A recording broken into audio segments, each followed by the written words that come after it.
নারায়ণগঞ্জের রূপগঞ্জে দ্রুতগতির প্রাইভেট কারের ধাক্কায় বুয়েট শিক্ষার্থী নিহতের ঘটনায় গ্রেফতার ৩ জনকে কারাগারে পাঠানো হয়েছে। শুক্রবার সন্ধ্যায় আসামিদের আদালতে তুলে ৫ দিনের রিমান্ড চাওয়া হয়। পরে senior judicial magistrate Shafia Sharmin তাদের কারাগারে পাঠানোর নির্দেশ দেন। সেই সঙ্গে রবিবার তাদের রিমান্ড শুনানির দিন ধার্য করা হয়েছে। এর আগে বৃহস্পতিবার রাতে পূর্বচল ৩০০ ফিট নীলা মার্কেট এলাকায় পুলিশ চেকপোস্টে দাঁড়িয়ে থাকা মোটরসাইকেলকে দ্রুতগতির প্রাইভেট কার ধাক্কা দেয়। এতে বুয়েটের কম্পিউটার বিজ্ঞান ও প্রকৌশল বিভাগের ২য় বর্ষের ছাত্র মোহতাসিম ঘটনাস্থলেই মারা যান।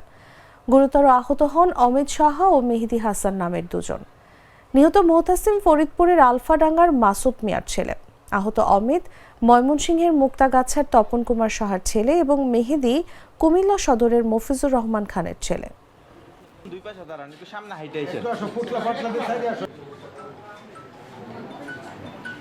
যেহেতু ৩ জন আসামিকে গ্রেপ্তার করা হয়েছে, যিনি ড্রাইভার ওনার বিরুদ্ধে হয়তো অভিযোগ আসতে পারত, কিন্তু বাকি অপরাপর যে 2জন ছেলে আছে ওরা তো কোনো অপরাধ করে নেই।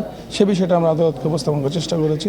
আদালত সমস্ত ঘটনা শুনে তাদের বিরুদ্ধে ডোপ টেস্টের একটা আবেদন করেছেন, আবার রিমান্ডের 5 দিন রিমান্ড চেয়েছেন। সে বিষয়টা আমলে নিয়ে আগামী সিডব্লিউ ইস্যু করেন, আগামী রবিবার পূর্ণাঙ্গ শুনানির জন্য উনি নিযুক্ত ধার্য করেন। কোর্টে আসামি পাঠালেও তার সাপোর্টিং পেপারস পাঠানো হয়নি, এফআইআর এজাহার বা ফরওয়ার্ডিং পাঠানো হয়নি। আমরা শুনতে পেয়েছি যে তাদেরকে রিমান্ড চাওয়া হবে তাদের লিস্টে।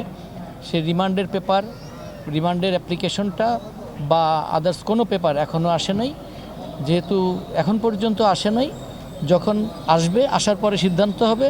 যদি এখানে আসার পরে সিডব্লিউ ইস্যু হয় তাদেরকে জেল হাজতে পাঠিয়ে দিবে।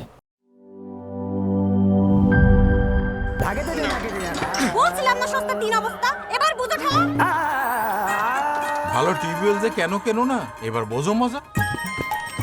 আগেই কইছিলাম দেশের আরএফএল টিউবওয়েল নাও। এবার আর ভুল নাই, আরএফএল ছাড়া উপায় নাই। অল্প চাপে বেশি পানির জন্য আরএফএল।